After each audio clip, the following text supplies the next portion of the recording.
बिहार चुनाव की तारीख का ऐलान भले ही अभी बाकी है, लेकिन राजनीतिक एजेंडा तय होता दिख रहा है। वोटर लिस्ट की जांच और स्पेशल इंटेंसिव रिवीजन यानी एसआईआर पर सियासत गर्माती ही जा रही है।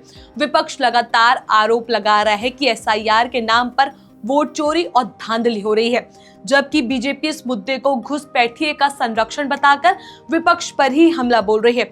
इसी बीच एक चौंकाने वाला खुलासा आया है।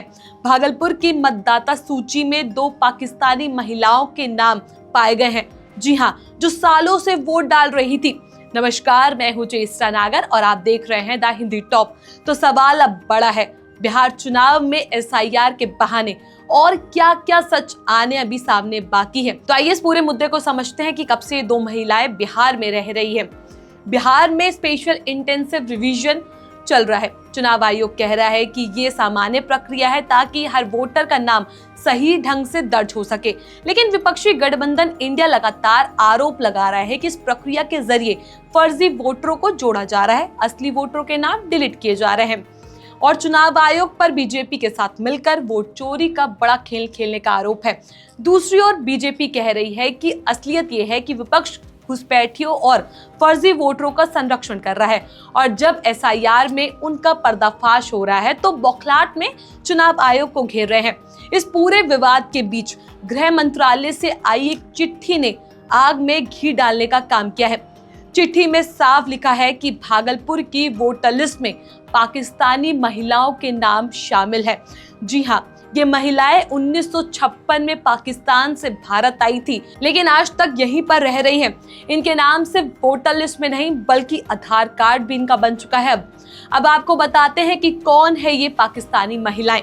पहली, इमराना खातून 3 साल के वीजा पर 1956 में भारत आई।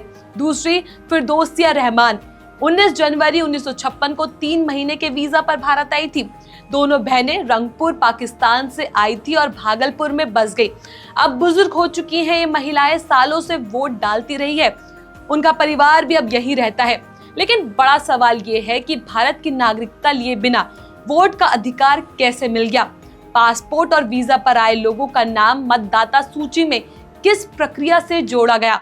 जैसे ही गृह मंत्रालय की चिट्ठी सामने आई, भागलपुर प्रशासन हरकत में आ गया। दोनों महिलाओं के वोटर आईडी कार्ड को रद्द करने की प्रक्रिया शुरू कर दी गई।